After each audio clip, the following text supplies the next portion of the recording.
Welcome to the Academic Womxn Amplified podcast. I'm your host, Kathy Mazak, tenured full professor, mom of three, and firm believer that the culture of academia needs to change radically. Women are revolutionizing academia within institutions that were not built for us. If you're ready to reject the culture of overwork, kick guilt and overwhelm to the curb, and amplify your voice to make a real impact on your field without breaking down or burning out, you're in the right place. And it all starts with writing. Let's go. Oh my goodness, buckle up, because this episode is full of amazing truths that you're going to want to listen to over and over again. Today, I'm interviewing Dr. Kemi Doll. And Kemi is our first doctor, as you hear me kind of rave on about during the episode, who has ever been on the podcast.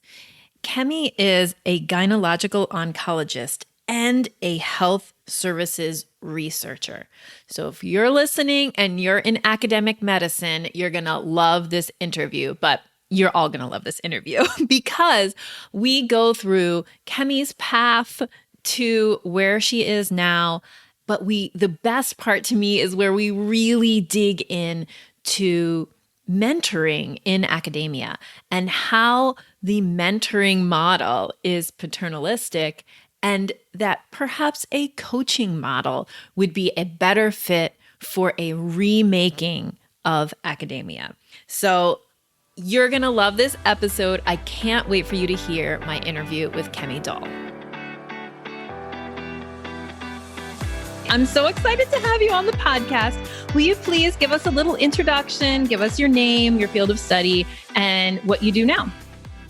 Sure. First of all, thank you so much for having me. I'm so excited to be here. So my name is Kemi Doll, and I am an assistant professor in the Department of Obstetrics and Gynecology at the University of Washington. So I am actually a clinical subspecialist. I'm a gynecologic oncologist, which means that I do medical and surgical treatment of cancers of the female reproductive tract. And then I'm also a health services researcher, and I focus on the intersection of race and gender in gynecologic health outcomes in the U.S.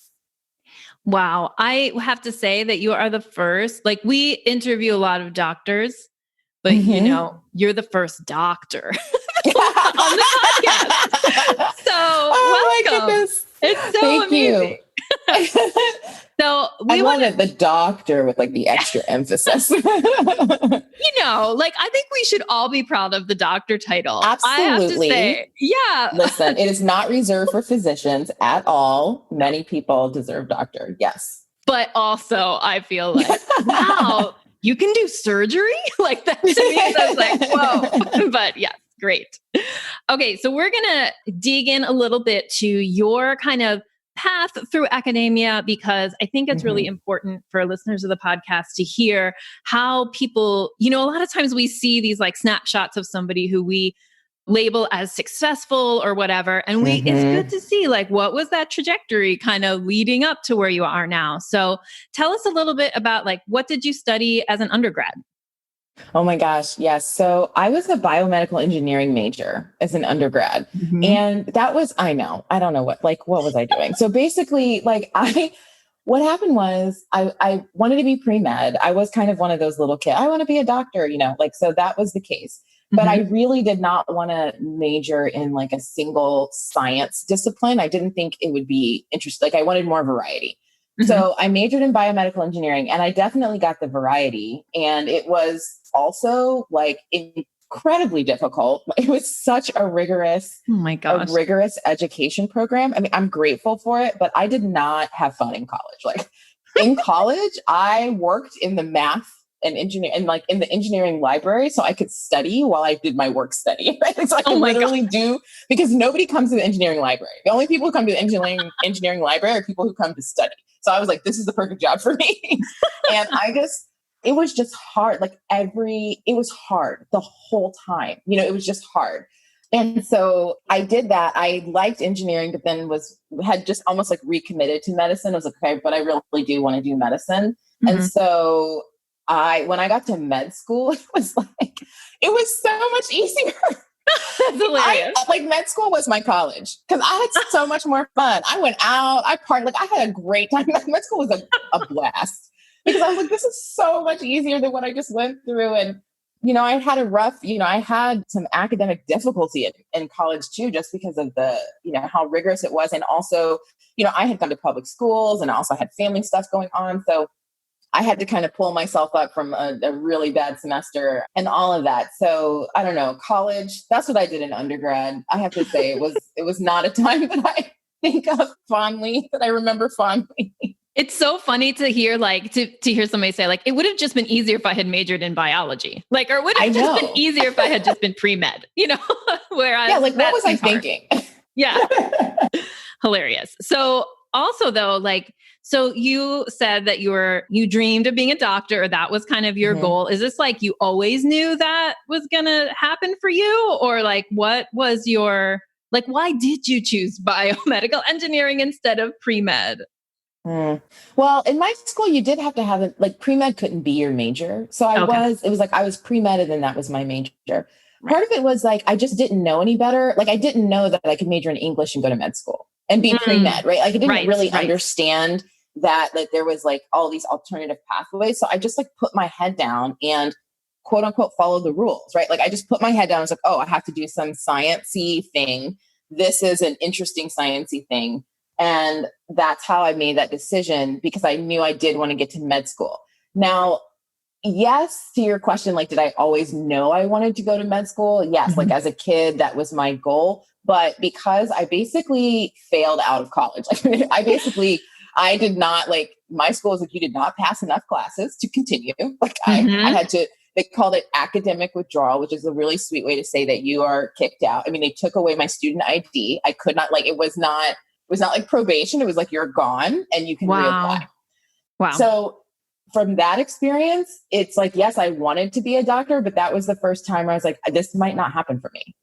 How am I going to recover from this?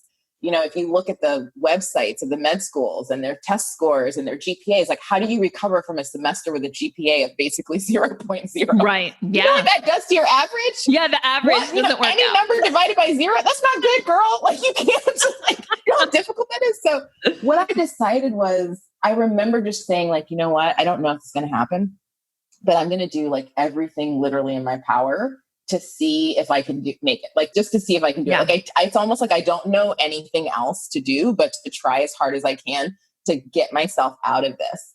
And I did. And when I applied to med school, I did not have the scores I was supposed to have. I did not have the GPA I was supposed to have. I did not have the MCAT, which is the entrance exam. I did not have the test scores. It was okay, but it wasn't stellar. I didn't have those things, but I was just I'm going to go for this anyway, and then I did. Amazing. Yeah. And so you went to med school. It was easier in your own words than undergrad, but there's a big difference between being a medical doctor and doing what you're doing right now. So could you explain what that is? So people really understand kind of all the aspects of your job. Yeah. So it is kind of odd to think about all this time and then what I do now. So aspects of my job. So I would call myself, I'm a clinical researcher. So I spend about 25% of my time right now doing what I described about my subspecialty, seeing patients, doing surgery, being in the clinic.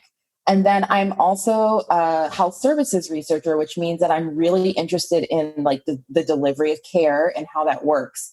And so in my clinical subspecialty training is when I really realized I want to do research as a big component of my life. I want to be in academics and write papers and make new discoveries and all of that. And so I got a master's from the School of Public Health at UNC in clinical research. And I also did a 2-year postdoc research fellowship in their Department of Health Policy and Management. And so that was kind of that was my research training experience, which was, it was awesome because that postdoc program, they had never taken a non-PhD before. Wow. So it was very much like baptism by fire, which I will admit is a theme of mine. I think it's kind of a theme of my progress, but it was just, I loved it because it was like I was taking my grad school classes and like learning and then doing in real time with the research projects I proposed, and then like was in the room with all these other postdocs who had PhDs, but like learning from them, how do I transition? Like, how do I start thinking independently? It was all happening at once for me. Yeah. And so from that experience, like I was able to get, some training grants during that time, kind of start grant writing, understanding how grant writing works, like understanding how academia works, like in terms of papers as currency, in terms of like grants as like methods, not just to do your work, but to also have security. And so because I had been successful in doing that, during this postdoc fellowship and the training, when I went out on the job market, I was just very clear what I wanted. I was like, I'm going to be a clinician scientist. Like I'm going to do a portion of my clinical time, and then I'm going to spend my time researching endometrial cancer in Black women and gynecologic health. And so I really kind of had more of a interview experience that was like talking about startup packages and my research trajectory and what my 5-year plan would be like. All of that is what I came into the job. I came in asking like, this is what I want to build.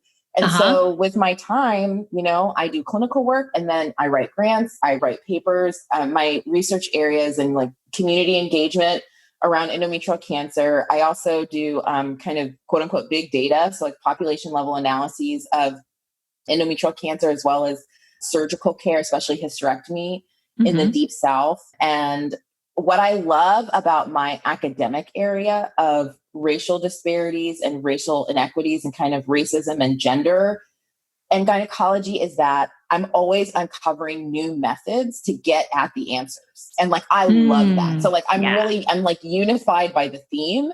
And then I get to learn about like different ways to approach how to solve the problem. So my grad school training and my postdoc was really grounded in population level data analysis and cancer registry data, and then patient reported outcome measures. So that was kind of like the base of my academic training and the base of my initial grants. And like now it's so exciting to be in a place where I get to stand on that base and then think of all these other ways we can keep getting at this problem, right? And keep getting at the disparity. So girl, I don't know if that was your initial question, but that's what I spend my day doing. That's what my job looks like. I mean, so I'm going to ask this question then. Do you ever feel like you wish you could just do one thing? Or do you feel like it's all one thing to you? Like the clinical work plus all the research, does it feel like one thing, or does it feel like you're being pulled? No, it doesn't feel like one thing, but instead of it being pulled, it feels like I'm weaving. So it's like, I'm not being pulled in either direction, but like everything is weaving into the bigger picture. Yeah. So I like the multidisciplinary life. Like I think like a lot of academics, like I like that I don't do the exact same thing every day. So I love that. Like I have a day I'm operating. I have a day I'm writing. I have another day where I'm just doing like research team meetings. Where are we? What are we doing? I have a day where I'm grant writing. Like I like that the days look different. So that piece of it, I'm inclined to that. And in terms of the weaving, it's almost like the same approach we have when we're weaving intellectual arguments, right? Or when you're like coming up with new ideas, is that you're taking these different inputs and you're synthesizing something new. So it's like I take an encounter in clinic and like the way somebody said something, and then I realize like, wait a minute. Like, I don't actually think like the way I'm talking about this isn't the way you're experiencing that. And this might be why like we can't get women in when they're having bleeding. And so then that turns into a whole research arena around language and meaning. And then that gets overlaid right onto like racism and intersectionality. And then all of a sudden I have like 10 years of questions. So to me, it's like what's fun about being an academic is actually shifting from this idea that I'm being pulled to this idea that I'm actually weaving this larger tapestry. And anytime I feel like I'm being pulled, I actually like, that's when I pause and I step back and I'm like, so what doesn't fit here? Because it just means you need to cut it away. Because actually what we're doing is weaving, right? Like there shouldn't be anything that's distracting from that. Yeah. Oh, I love that. This is okay. So this is what makes you such a good coach, which we haven't started talking about yet, but it's such a that weaving metaphor is such a great way to kind of conceptualize something that could feel like a bunch of like hanging threads if you weren't kind of in the right mindset about what you're really doing. Yeah, exactly. So you're doing all this amazing work. You're still pre-tenure. Yes. When do you go up? I'm going up right now. So yeah, this is like, it's actively like literally, I think my department was like reading my packet last week. So it's like, this is the year I'm going up. Yep. Yeah. And you're grant writing and all the things. And also you are an inspiring coach. Could you talk a little about how you started coaching? Because I really can't wait to have a big coaching discussion with you. So tell us a little bit about that. Yes. Okay. So how did I start coaching? I will admit that I did not realize that I have always been a coach, but I was always that person that people came to when they were like, I'm trying to make a decision. I can't figure out what to do. Like that kind of like advice giving piece. And what the other thing I realized is that like, it didn't matter. It wasn't about only like people who came after me, like, oh, let me show you the way type, like people were in more senior positions than me. Like I remember being a resident, I was a second year clinical resident, and the fourth year who was trying to figure out which training program she could go to. She came to me and was like talking to me about like how she was trying to make the decision. And then we just had like a 30-minute conversation and she was like, I'm so clear. So nice. There was this moment, like, when did I start? I've been in business a little over a year. So there was this moment maybe 18 months ago where I was like, okay, this is a thing that I do. And I actually really love it. And I started to more conceptualize like all of the struggles that I saw people having in academic medicine and trying to balance like what we just talked about, like all the different influences and trying to create something new that they wanted to bring forth. And I realized like, I think I could help. Like, I think I understand how to think about this strategically. And so it started off as a talk, Kathy. I was like, I'm going to make a talk, about how do you build like a strong foundation for your career and how do you get grants like out the gate? Like how do you show up and start getting grants? And then I realized, girl, this is way more than a talk. Like I have so much to teach. Like this is way more. And so that's really where like the inspiration for the idea solidified, is that actually, no, it's not just that I want to teach this, like here are some slides. It's like, because I recognize that some of it is this is how you can think about strategy, but so much more of it is mindset and so much more of it is shifting these beliefs that we all come into. That's when I realized like, oh, this is coaching. Like this is what I want to do is coaching, because I want to show people that they already have everything they need. Right. Like, and it's just about unlocking it. It's not about going to get like anything else outside of you. And so that was kind of the origin behind saying, all right, I want to do this. And then, I don't know, there's several steps in there, and then I launched my business. So like, I think that deciding to do a talk is such an academic approach to solve. I know, right? It's like, that's the first light bulb. It's like, I'm going to make some PowerPoint slides. Yes. And we'll solve it in 45 to 60 minutes. That's the other thing. Exactly. It's like, girl, you're on slide 99. I think you should pause and reassess.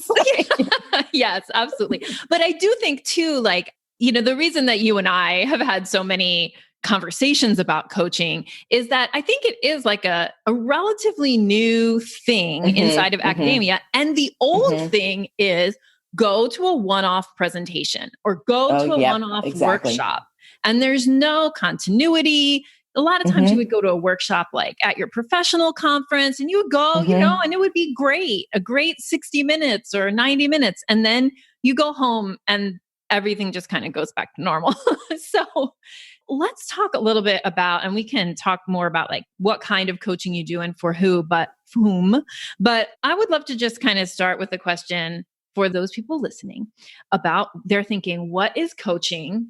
So that's what I'm going to ask you. What is coaching and what kinds of problems do you think that coaching can solve? Oh my gosh. Obviously, I love this question. So this is how I'm going to answer. In academia, and I can say definitely in academic medicine, although we have had many conversations now where it's very clear it's like academic medicine is not the only space. Right. The dominant paradigm is one of like mentorship, apprenticeship, where it's like the way that you're going to learn how to do this is that a mentor kind of serving like in this apprenticeship model is going to show you what they did and they're going to tell you what you need. And then you're going to follow those steps. And then that's how you're going to succeed. And like, that's like the kind of the predominant model. It's the same thing. Like you're going to go to a talk and at the talk, they're going to tell you what to do. And then you're going to go do those things. Right. And it's also like a very paternalistic model, right? Because it's like, there's one way and this is the right way. And this is the strong way. And then like, in order to succeed, you conform to that way. And the way, how we're going to figure out whether you have it or not is your ability to conform. Like that's going to be the definition of whether you're successful. Okay. So the thing that I love about coaching is that it's the exact inverse. Coaching is you have exactly what you need. And it's every way that you're different is the very reason why you're going to succeed. It's the very reason why you're valuable. So to me, the difference between mentorship and coaching is mentorship is I will just tell you what to do and you'll follow this narrow path. And coaching is I'm going to help you understand how you turn exactly what you already know how to do, your innate skills, into a strategy, like tangible actions that moves you where you want to go. Like I love it because it's so, gosh, what's the word I'm looking for? It's so disruptive. Yes. It's like, that's why, why is coaching not common in academia? It's because it's disruptive to academia. Like academia is conform and coaching is no. Coaching is no, like we're going to unlock newness. Like we're going to unlock ability and we're going to empower you and you're going to recognize how much you have to give and how much really you actually can do when you disenroll from this idea of like apprenticeship and conformity. So that is my somewhat non-succinct answer about coaching. I feel like the podcast is over. We've said everything that we need. So, I mean, if you could see my body language, everyone, I'm like so excited. Okay. But yes, 1,000 times. Yes. So, I think that there's this is how this culture of academia gets reified, like over and over again, it replicates itself. And there's so little room for disruption of that replication because we're all like thinking about how can we do it right? Like, how can we do it like everyone else before me has done it? And a lot of times what we're looking at as models for how things get done, you're not actually seeing it. You're seeing some outward expression, some way that you think your advisor worked, but you don't see the behind the scenes of what your advisor really did, to get her books written or whatever. And so it's all like an illusion. Yes. It's an illusion, one, because you, like you said, you don't know what other people are doing, but also like whatever they are doing is in the context of their life. Yes. Even if you could see every single step along the way, it doesn't mean it's going to work for you at all because you might have completely different strengths and like you might actually want to go to a completely different place. Right. Yeah. So I think that's part of it. But I also think the other part of it is like, we have to deal with the power dynamic, right? Like I specifically coach women of color, right? Early career, like junior faculty, like no power at the bottom of the totem pole. Because what we also do is like, we look to those in positions of privilege and power. And the thing is, a lot of them do get to do whatever they want, right? So they do get to actually, like, you can look at them and say, oh, well, it seems like they are doing this when they want to, or they can take on this new area. They can go down this new inquiry path and nobody cares. It's like totally fine. But somehow I can't. And I think that's also what creates like the mental schism, like what's so hard, because on the one hand, you're being told, this is the way to do it. You have to follow this path and you can only do it this way. And then you're looking and success seems to be doing whatever you want. So like, how does that even, and I think like the reason why the schism is there is because you're not recognizing the power issue and like the privilege issue, which is that I think the mantra that we hear in academics is you have to check all these boxes before you get the privilege to be that free. Right? Like that's the message, right? And so then it's like, okay, how do I spend 5, 10 years, 15 years fitting myself in this mold so then I can be free? And what's really true is that you can be free right now, but it's not just that you can be free right now, that if you actually bet on yourself and your uniqueness right now, you're going to get exactly where you want to go faster and you're going to do even more. And like, that is the revolutionary part of coaching. That's why I love it so much. Oh, yes, 100%. So that leads me into my next question, which is that while people are doing what you just talked about, right? That kind of waiting or like, I'm not going to be checking myself. Boxes. Right. Check boxes. I'm not going to say anything that could be perceived as disruptive until after I have tenure. Like lots of messaging that we get. While we're doing that, we are accepting like a certain amount of misery kind of as like, this is what you signed up for. You have to persevere this because you're the one who wanted to be a doctor of whatever, So like, why do people accept this level of suffering inside of academia? Oh, okay. So I think there are a few reasons. I think one reason is that, so I'm a Black woman in academia and in academic medicine. And I think one of the reasons is that the messaging is you're lucky to be here. So the last thing you're going to do is complain. And I know that a lot of your, I imagine a lot of your audience is in a similar position of feeling like the fact that I got in the door, I'm so lucky to be here. Like, who am I to complain that it's a problem or that it's suffering? I think the second piece is that it's that institutional mindset, honestly, that says that like, there's this greater kind of goal culture that we're all working towards. And the way to get there is that everybody suffers. It's almost like the mission piece of it is like, oh, we all suffer. And so that's kind of baked in. Like in medicine, what that looks like is like, you just can't have boundaries around patient care or like clinical care because, it's just part of the mission of good care, even though what's true is that if you have boundaries and you take care of yourself and you're well rested, you make better clinical decisions. Yeah. So that's actually not true. But because that culture and language around kind of just suffering is what we do here for the privilege of being here is so woven in to everything.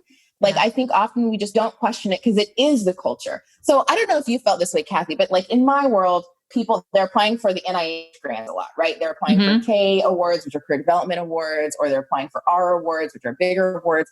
And when I tell you the normalcy of discussing applying for a grant as like giving up your life, not sleeping, that it's going to be impossible. You're never going to get it anyway. Like the normalcy of the suffering, it's almost like it's part of the culture. It's like, let's like commiserate together. And so if that's the norm that you're taking on, then what you don't recognize is that it's going to be challenging, but you get to choose your challenge. It's way more fun having your challenge be a scientific problem you're trying to understand.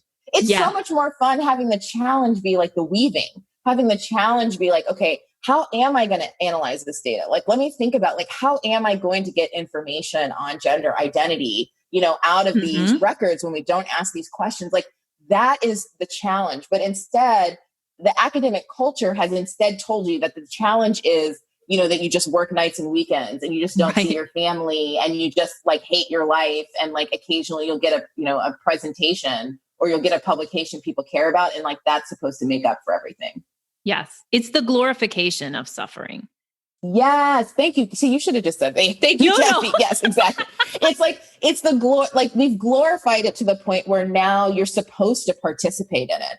Yeah. I do want to be clear, like that is distinct from the power issues. Like that's distinct from the racism in academy, like in the academy and like all that stuff.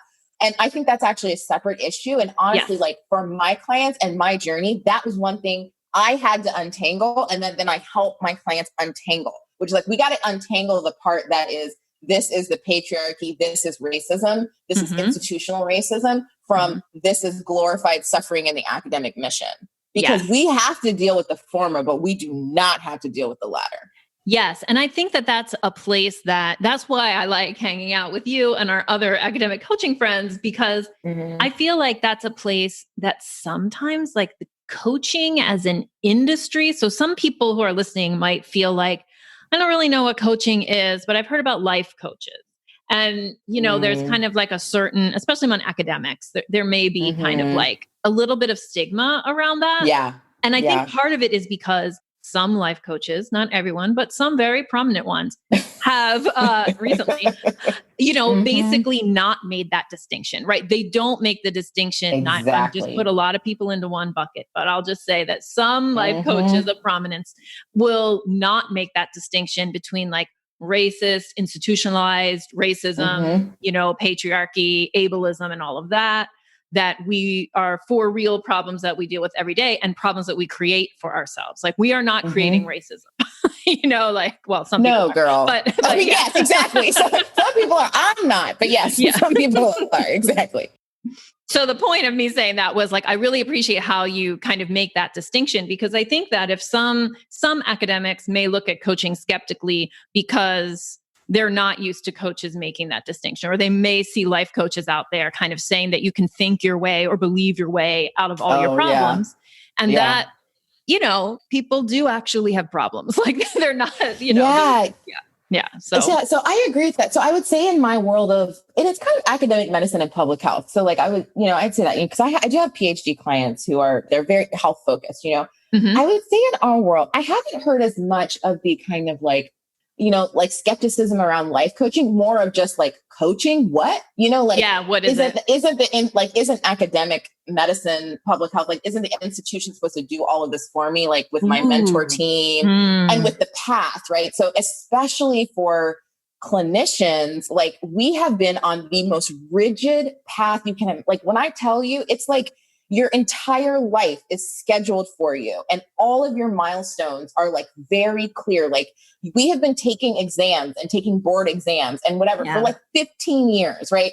You match into a program and they say, you show up on day one and 3 years later, we will rubber stamp your approval of now you're a plastic surgeon or whatever, right? Mm-hmm. But all of that is so rigid, but it means that we've spent at least a decade, most of us more, almost 2 decades in this paradigm of like, you show up and the institution will give you your validity. Like if you just do what we say, you will reach where you want to go, like very tangibly from a clinical standpoint. And it makes sense in some ways. Like you can't just be out here doing crazy surgery, Kathy. Like you have to wear, like you're going to hurt people, right? Yeah. So that makes sense. But then, so what happens, I think, and why coaching is such a new, what thing is that people then become faculty members and they look around for the same things. And they're like, okay, so what's the rubric? What's the plan? What are the boxes I check off? And because there isn't actually anything rigid, which is what I show my clients, do you see how this is a wild, wild west? Like there isn't actually there's no actual real rules.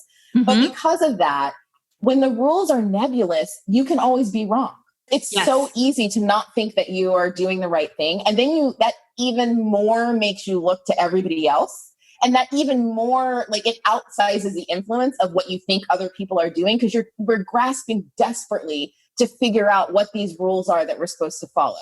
And so I think that's why coaching is confusing in academic medicine, because I don't understand. It's just that I'm not working hard enough. I just have to work harder. And I tell my clients, it's because you have not yet realized that your job is not to follow any more rules. You're basically an independent entity creating something new. That's what you're doing. You're growing and creating something new that doesn't exist, which is your career. And the reason why coaching is helpful is because it helps you take all of this crazy potential you're sitting on. Are you kidding me? You're a woman of color in academic medicine? Are you kidding me? This is crazy that you even got here. You're sitting on a mountain of potential, but what nobody has ever, ever, ever, ever shown you how to do is translate all of that potential into meaningful strategy to lead yourself, lead your career, to turn your ideas into papers, into grant submissions in a way that creates the career that you want, what you want to do, not what anybody else wants to do. And I think once you realize that is what you're actually trying to do, I think then coaching makes so much more sense, because then you're like, oh yeah, now I get why it would be helpful to think strategically instead of trying to emulate something that, is not actually what I want. So that's what I find more of. And it's exciting to me because again, it means there's nothing out, we don't have to go get something out there for you. Right. We're just opening up this huge jar of potential and organizing it. And then it's just take off, girl, and go change the world. Yeah. I mean, I think like when you put it that way, it feels so liberating, right? Like when you were saying that, and I don't know if the listeners felt it, but I felt like this, when you said like, you create the thing, it was like, oh, you know, this, the heavens were opening. Cause like, yes, you create the thing, and it's an uncreated thing that you were meant to create, like that you are uniquely equipped to create. And I think that that's true in a less life or death way, you know, though what you were saying about, you know, institutions, right? It's true in a less life or death way for all academics, right? Like we are like, even, you know, like someone who goes in and they're a history PhD, right? They're like, I know I have to write a book, maybe 2 books by probably around here. And I think I need also some articles, but I'm not sure because again, the standards are nebulous. The track is nebulous. But what's nebulous is the institutional track. If you can separate your career from your institution and just see your institution as a vessel through which you may or may not choose at some future moment to continue to do your career, you know, it's very liberating, and it's much more focused on the potential of the individual scholar to, you know, do what we're supposed to be doing, right? The creating something new, the making knowledge part. Yes. That's what's so hilarious to me about institutional culture, which is that it's so counter to what the institution actually, like what they would most benefit from. Right. Is that like, it's like if you would most benefit from people who can take new creative things, like who can move science forward, who can like go get funding for new ideas. Like you're going to get so much more out of that, right? Than trying to make everybody the same. But again, I think that comes back to the paternalistic, like oppressive history, where it's like institutions don't know how to do it any other way. They're like, it's like they haven't yet figured out if they switched. And so I think that's one of the things that also, it helps me for sure. And it's something I definitely coach my clients on, which is when they can get to the point where they recognize every step you take towards your own liberation, like every step that you take towards recognizing that you are in ownership of your career right now, like day one faculty, not in 5 years, not when you get promoted, day one, that is actually serving your institution. It's like they haven't figured it out yet, but don't worry about that, right? Like once you realize that, then I think it also helps the piece of feeling at conflict. Because I don't know about you, but you know, I'm a nerd. Like we're dealing with people who like to go to school and get A's and like be the teacher's favorite. You know what I mean? And like succeed. Like I think that's the other reason why academics need coaching, because we're like all teachers' pets. Like and so it's really, it can feel like you have to make this choice of like, oh, I want to invest in myself, or I'm being like a good institutional citizen. And if you've set it up that way, then just like doomed to fail, right? Because basically any step you take for your own career is interpreted as quote unquote selfish, which is insane. Right. And then anytime you're doing something from the institution, you're like abdicating what you really could be doing, right? Like you're like you're leaving yourself, right? And you're leaving your greatest value to go try to do something somebody else does not as well. And so when we can get to a place where we can really see how these steps, even as early faculty, like actually, especially then, benefits the institution, it really helps with that mental struggle. And that also opens up so much more energy, because now you're not spending all this energy trying to figure out how you're not at war with your institution. Right. Yes. Yes. I mean, I think that kind of relates to the feeling that so many academics have, which is, and the thing that gets many academics down, which is they feel like they're in a toxic work environment. Like I feel like there's like this kind of like the toxic work environment is the norm.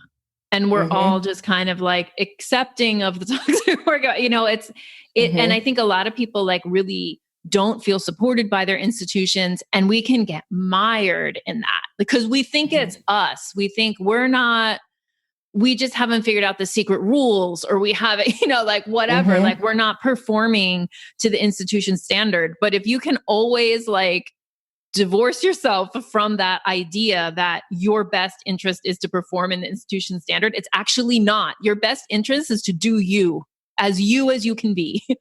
And the rest of the stuff will kind of come into it will line up for you.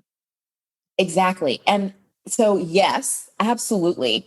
And you can have a toxic work environment that you don't engage in. Yes. Yeah. So that's another thing that like that shift has been monumental for me, because it's actually going back to what you're talking about like whitewashing life coaching, which is that like we don't have to negate the toxicity, but we still can take our power back by choosing not to engage with the toxicity. It's like, I can see it from there and continue to like lead my career. And then even when you have to deal with it, right? Like when you have, for example, a mentor or a prior mentor that's really trying to create a real confrontation, right? Or you have, like for my clients, like you have a division leader or a chair or something that's like, is trying to take your research time and like make you do more clinical, even though you've already protected that time with a grant or something.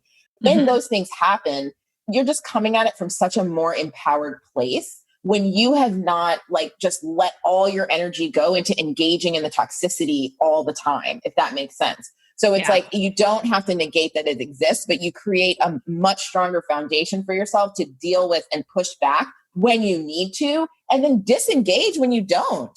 Yeah. And then it's like, listen, go over there and have like the toxic, like I'm here in my lane, creating something meaningful for me, for my community, for this field, for the science. And like, that's what actually brings me joy. And so that's what I'm going to do. Yeah. And I think that coaching can really help you feel supported in that, instead of feeling like, just feel supported, because if not, you might feel like, am I nuts over here? Like, am I like, oh my gosh, yes. Yeah.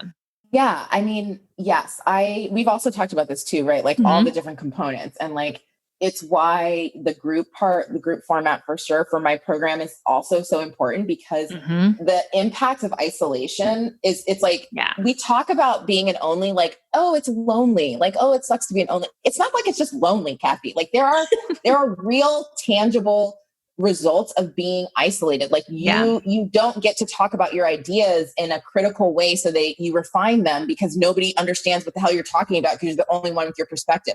That is a challenge that leads directly to potentially not having as good of an idea as you could, because you spend so much time trying to show people your perspective.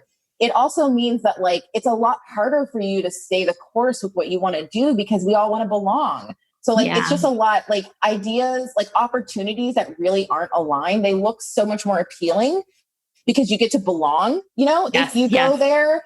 But it's such a short-lived thing, because then you're still away from like your primary work. And then also you're kind of creating the reality that I can't really do the work I love, right? And be successful. I have to actually do this other stuff. Right. So I agree with you. Like coaching helps you unlock and organize your strengths and your desires so that you can create the career that you want.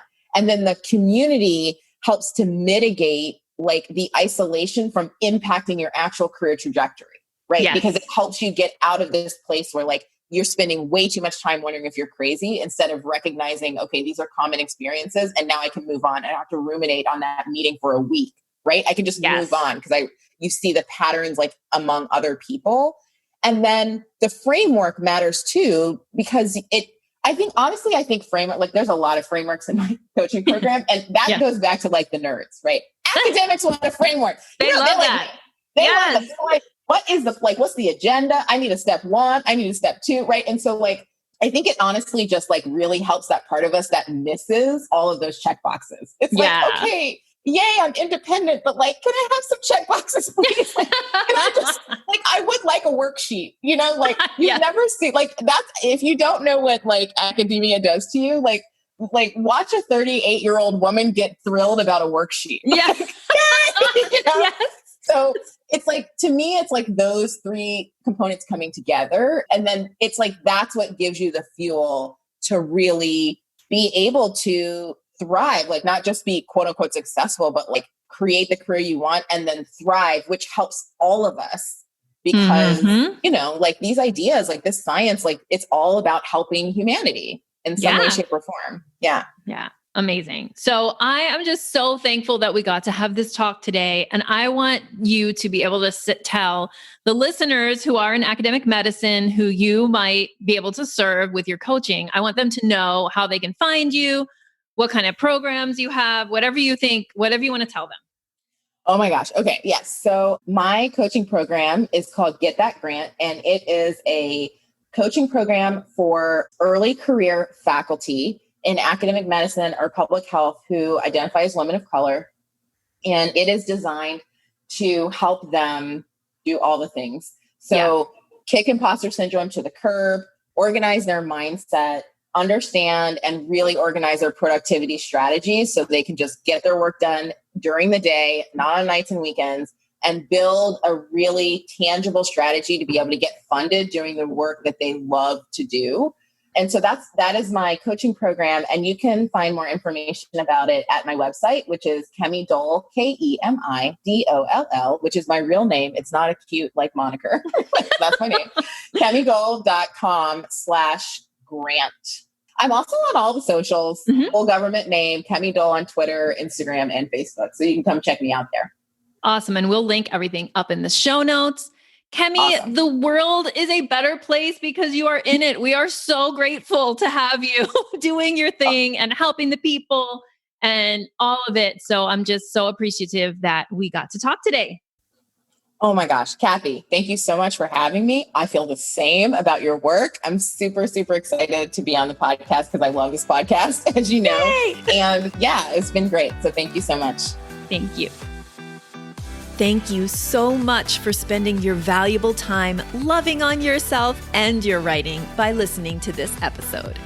If you're feeling pulled in 1,000 directions and can't seem to carve out time to write, I've got a solution for you. Go grab my 10 ways to make time to write cheat sheet. Just go to kathymazak.com/podcast-time to learn my best quick tips for putting writing at the center of your career where it belongs. We'll link that up in the show notes. Just go to kathymazak.com/podcast-time.